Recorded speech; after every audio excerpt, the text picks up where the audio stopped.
Welcome to Brand Bridge, the RBL brand podcast. Today we're going to be talking about tech and brand with Janice and Ian, who are going to introduce themselves in a moment, and Rhiannon from RBL and myself, Adam from RBL. So yeah, if you guys just start off with a little bit about yourselves and we'll get going from there. So I'm Janice. I am the Chief Exec of Tech West Midlands and also the founder of Birmingham Tech Week. 20 years in tech and marketing, so hopefully I'll be able to add something to this podcast, he says, hopefully. Brilliant. Ian. Ian Mansell. I'm currently the head of West Midlands Regional Engagement for Connected Places Catapult, part of the National Catapult Network. But I've been working with Janice and you guys, for that matter, over the last few years around kind of economic growth for the digital and tech sector and innovation more broadly. So I used to work for something called West Midlands Combined Authority. I worked in the economy team there, and me and Janice worked really closely. Thank you for that, guys. That's really good. Talk to us a little bit about so you just mentioned leadership in the sector. What's happening? Where's it going? What's really exciting in the sector at the moment? I think there's a massive opportunity to build on a solid foundation that's been created. So I think over the last 5-6 years, we've seen a massive sea change and people take tech a lot more seriously. I think that's been accelerated over the last kind of couple of years with AI, of course. And the West Midlands has kind of, I guess, caught up somewhat to that. Now we're still behind the curve, I would say, it's fair to say. But we have momentum and we have that foundation. And that's built upon, the raw talent that exists across the West Midlands. I think kind of, everything around tech needs to be centered around people, even though it might be technology innovation led. And we've been the fastest growing tech sector for a number of years now. Some really exciting businesses coming through as well. The big challenge, as Ian knows, is we need to turn those startups and that high potential raw talent into the talent of the future in scale-ups.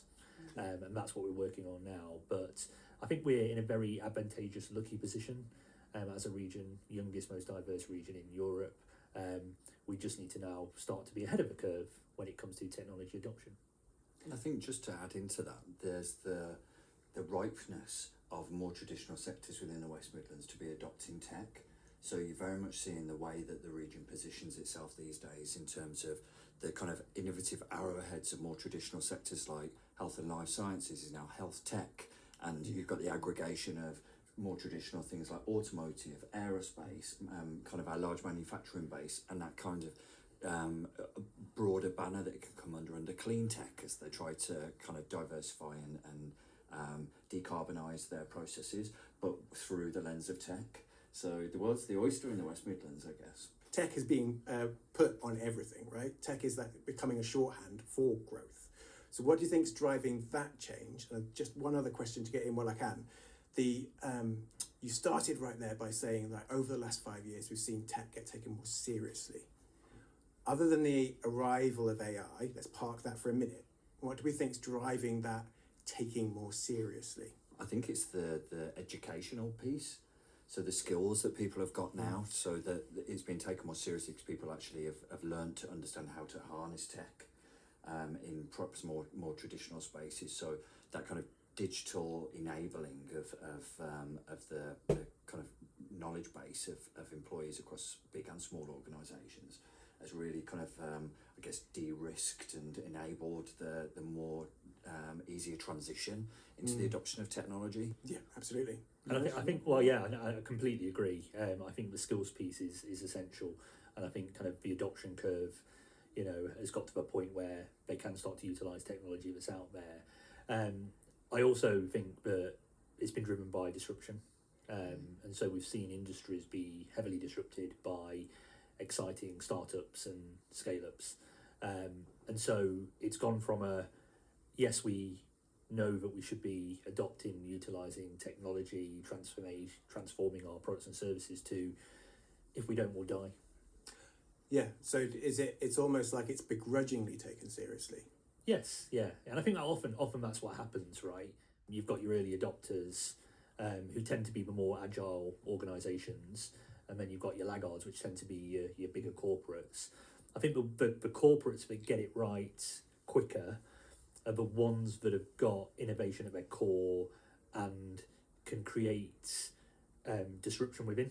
So a great example would be organisations like HSBC, when they launched First Direct as one of the first kind of mobile banking services. Well, that was a HSBC proposition, but they created a complete, new brand and team and technology set around it, which then actually filtered into the core HSBC proposition. So really kind of smart move.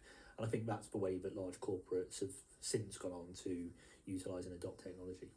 We've talked about the opportunity really in the region, and really, I guess, the journey that the sector is going on, right? So it's not done. It's a real journey of kind of acceleration and opportunity that's happening. There are some quite big, hairy goals that are out there. So this idea of 100 billion to the region that the sector is going to bring. What is really fundamentally important in getting to that goal? And also, in terms of brand, what role can brand, do you think, play in making that happen? Yeah, I mean, it's a scary goal, and it sits right at the heart of the digital economy strategy for the West Midlands. I think it needs to be scary, and I'd flip that and say ambitious and aspirational, because without it being aspirational, I think sometimes people can go, oh, okay, it's just another goal. I think 100 billion won hearts and minds. Actually, a lot of people went, wow, kind of for the first time we're showing true ambition. Now, critically, that ambition has to be matched with investment to get us to that 100 billion. And I think we're starting to see the green shoots of that investment come through into the region, both from central government and also kind of the local government and private sector as well.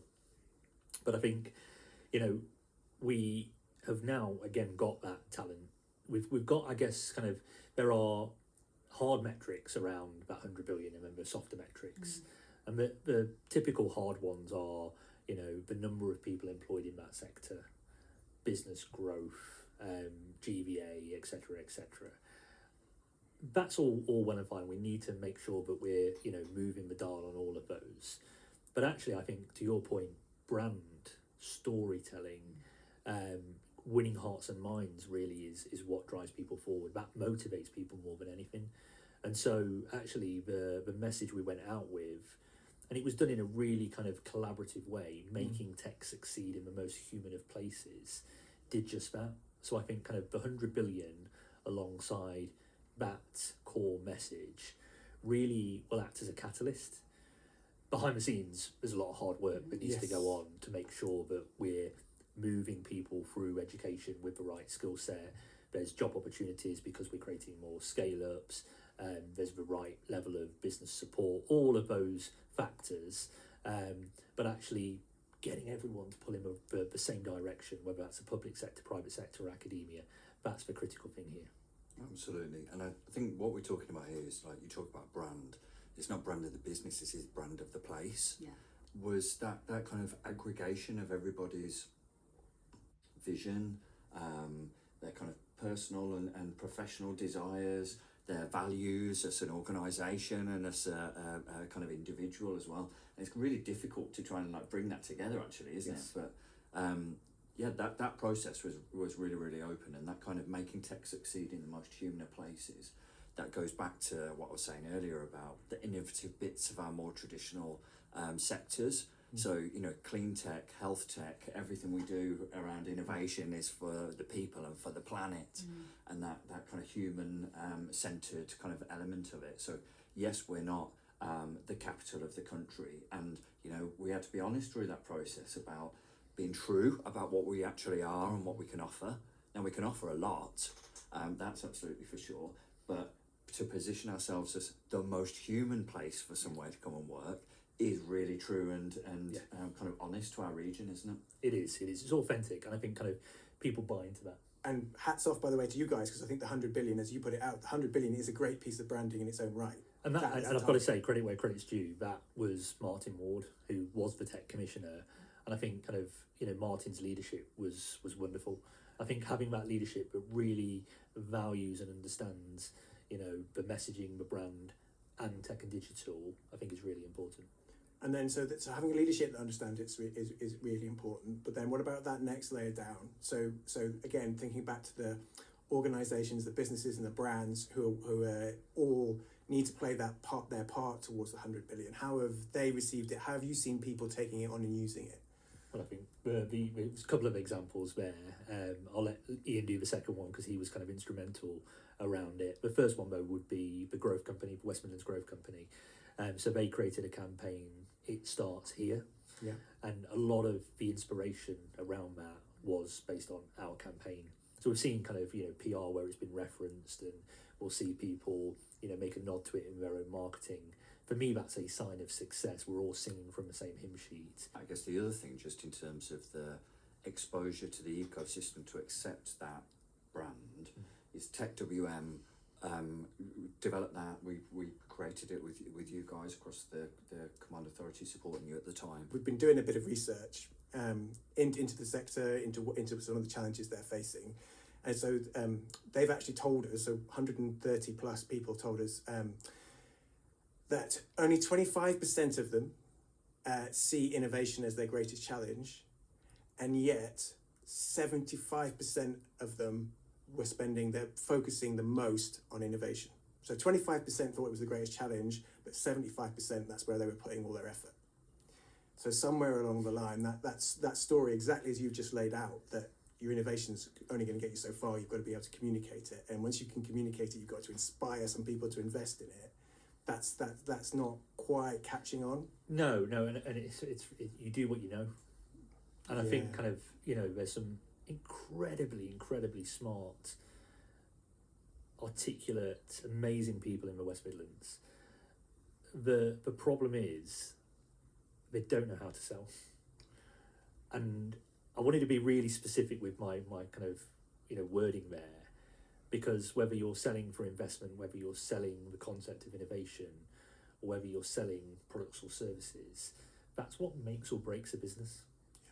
Yeah. And I see too many amazing businesses with great ideas, great concepts, great products that just fail to sell. I think kind of commercialisation of R&D, of innovation in the West Midlands is probably it's probably the biggest thing I think that's holding us back. It's not about investment, because if you can commercialise, you'll get investment. Yeah. You can continue to innovate and continue to create amazing products and services. Sorry. Yeah, absolutely. But I think it's about, understanding your market and understanding your customer as well. So you might have the most amazing innovation, but if your customer just wants it to do half of what it can actually do, and they want it blue and not green, they'll buy that product from you if you will do it, which you can totally do. I guess I used to work for a research group at a university, and I used to feel that I was an innovation translator. So we'd go into kind of various different meetings with kind of industry, and it was all at the time, it was around computational linguistics, so like text to speech and automatic text to pictures and automatic translation and all that kind of stuff that's now normalised, to my earlier point. Yeah. But it was pretty new. This was over 10 years ago. And the academics that we were working with, they come into the meetings and they'll just blurt out all of this kind of excellence about the technology. This is to the way that you're marketing it. The customer or the potential customer is just like, what on earth is this? Well, actually, we've just got this problem over here that it sounds like it can solve that bit of it, and like it needs to be in our brand colours. And they would be totally disgusted. The academics like, how dare you? Yeah. This is like my life's work. I do not understand what this is capable of. And but that comes to the point, so isn't true. it? The marketing bit is not just what something looks like; it's understanding the needs and wants of the person that's going to potentially buy it. And it's amazing, isn't it, how simple, and what the real drivers around sales comes down to. It's either you're saving money, making money, increasing profitability, reducing customer churn. I'm probably even going too far there, right? Yeah. But, businesses tend to go to their comfort of, especially if they're, again, innovation driven, technical jargon to try and kind of, sound smart, and that's what will get people kind of really excited. But ultimately, that's the secondary driver of a purchase. They want to know that it's credible, but what they want to know is, well, what is it going to do for me? And if we go back to kind of rant and rave, we had a similar thing actually. It's a very similar space, a 12-step natural language processing algorithm driven by sentiment analysis and text analytics. and it's based on research by Bain and out of Harvard, and all of this amazing stuff. Like, yeah, so what? And then we flipped it and we went, oh, we can help you reduce your customer churn. We can help you improve your net promoter score. We can help you create advocates. We'll help you actually increase your revenue. Oh, great. How? Oh, let me tell you how. Yeah. Text analytics, natural language processing. So you're selling the sizzle and not the steak. Yeah. basically. Yes. Totally. Yeah. I mean, To coin a the phrase. way we talk about brand is that bridge, right? And this is called, obviously, brand bridge. It's where it's come from. The bridge between essentially what you want to say, but what your audience needs to hear. And so many organisations have a lot to say, but they haven't really thought about actually what does their audience want to hear from that. And I think going on that journey to cross that bridge and to work that out is a fundamentally important journey that every organisation I has to think go on. That's where, and it kind of speaks to your story a bit there, Ian, as well. It's like that's where people don't necessarily realise the power of just it, and it doesn't even have to be a brand consultant, right? It's just another voice in the room, somebody who's new to it, someone who's not in the, because it's human. It isn't just about people being technical while they get lost in the technical details. It's human nature. If you're in something every day doing it, then what you've achieved and what those macro bits that you've built on, those are going to be where your focus is. You need that external point of view to come in and say, yeah, but actually that's all about this. So thinking about the story that we did for you guys, and I hadn't realised this until you were just talking, but tech succeed in the most human of places. That is literally what we did. We took features and function and youngest, most diverse, all of those good features of the region, and we turn them into a proposition. We put them together to create that proposition of value, the most human of places. Yeah, and taking that function to emotion. Yeah, taking that function to emotion. And that function still exists, right? If you look at the kind of brand Bible that you guys created, very much it backs it up with a rationale. You can't just have the emotion. Yeah. People won't buy into that, but as long as you've got the combination of both, it becomes really powerful. But it's not, and I think that's probably really important that people understand, isn't it? It's not a criticism of people to say that they're communicating in the features and that's where they are and their heads down in the innovation. But it's just to say, you can do so much more if we just help you take a minute to look up a little bit, take a step away from the screen and just look up and think about who you're talking to. 100%. No, I guess just to segue off of that. So in terms of the impact that's gone on to have for the West Midlands, just to throw out there, it helped us get all the way to the finals for the European Capital of Innovation Awards. So then when we talk about that power of brand and that power of brand for a place, that power of brand for a place is the kind of united representative of the businesses and the people within that place. So we've got making tech succeed in the most human of places, which unifies us as a region.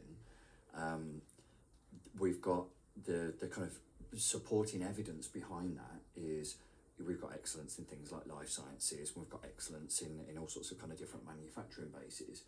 And because we have, and we positioned those as kind of innovation trailblazers, we then got investment from government. So we've got this big thing, £33 million investment called the West Midlands Innovation Accelerator, funded by DCIT through UKRI and Innovate UK, just to get the brand. Brand lockup. Brand lockup.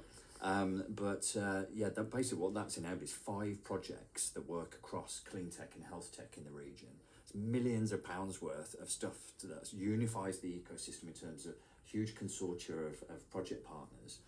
Everybody in some way kind of benefits from that, but it really kind of puts our money where our mouth is when we're saying, well, human in the most human of places. Yeah, look, we've got huge stuff around health tech here, huge assets around clean tech over here.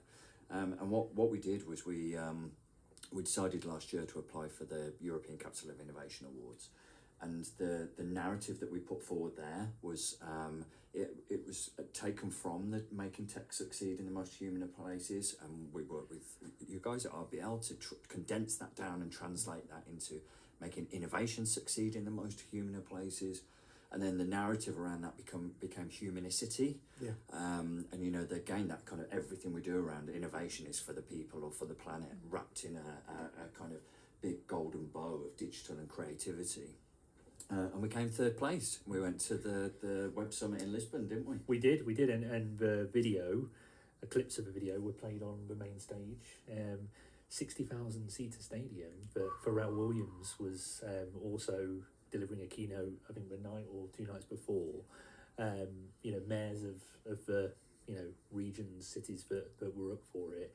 So pretty big deal. I think kind of kudos to Ian for kind of leading that alongside his colleagues, and obviously you guys for kind of pulling that narrative together that was core inspiration for it. But that's like you're both like the ultimate sign of our success, what we count as our success. One of the key criteria that we always have about our brands is that they should have reach, that they should be stories that our clients can take on and tell. They should be living, breathing stories. And you've just both shown really good examples of how a story can go on and evolve and talk to a different audience and be really good. And with that all in mind, having just said you were both really good clients, right? We've said that your founders and even the enterprise, the people who are driven by day-to-day innovation, they need to get their heads up. They need to find the way to sell, to find their story. Having just been through the process, other than picking up the phone to us, what advice would you give those people who do need to find their way to sell? I think it starts with what Ian said around who are you selling to? And that's not who you're selling to right now, it's who should you be selling to. And it's subtle but important, because I think I see a lot of organisations trying to sell to the wrong buying persona. Again, an example from Rant and Rave was we were selling to kind of customer insight professionals. So the people that really were the geeks, they obsessed about data and kind of got the technology bit. They also saw it as a massive threat. They were like, my God, this does what we do for a living. Yeah. Like, we're not going to buy this. Yeah. We'll get close to it and we'll understand it, but yeah, that's not going to happen. When we went to, the customer experience directors, chief marketing officers, if we could, kind of anyone within the C-suite, and said, this is what it can do, well, guess what? It got adopted very fast and integrated across the whole business. Did those customer insight professionals get replaced? No. They just had kind of more valuable things to be doing.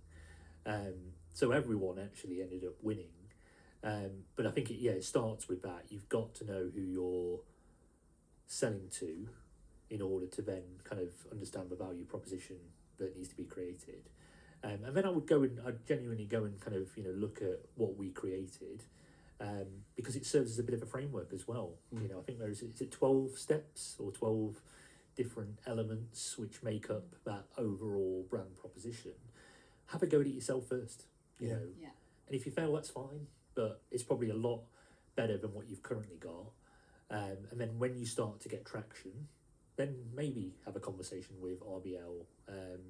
But I think, again, it depends on where you are. If you're an early stage startup, with, I don't know, you've got 50 grand investment, you probably don't want to invest, half of that on a brand proposition.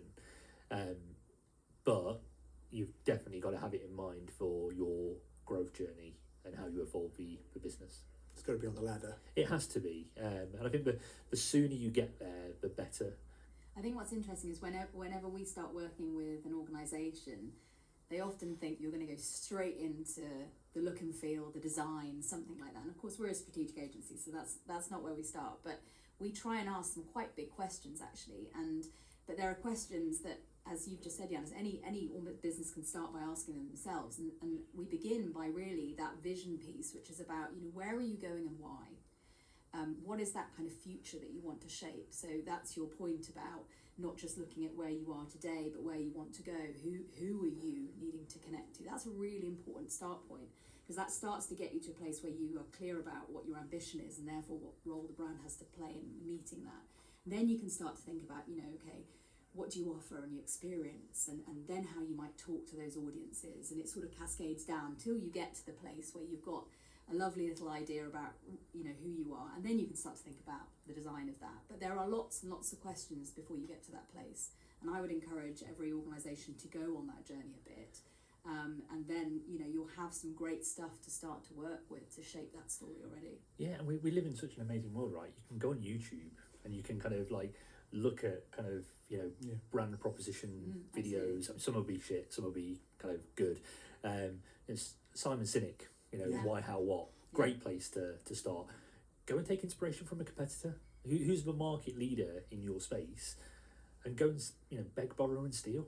Like kind of everything is a remix, right? So you shouldn't have shame, especially in the early days of replicating what some of your competitors. Don't carbon copy it, but absolutely take inspiration, because they've spent all the millions of dollars kind of validating their proposition. If it helps you get there quicker, and then you can kind of add one or two unique parts to your proposition on top of that, you're probably a lot further ahead than most brands. One of the things I think that's particularly interesting for founders, so right at the early stage of their journey, I get the point, you're not going to want to invest lots of money in working with an external team to sort of get you to a place where you know what your brand's all about. But I do think there's something about your story that's really important, and I do think that being able to tell the founder's story at the beginning of that journey is just as much of a branding project in its own right. That's your personal brand.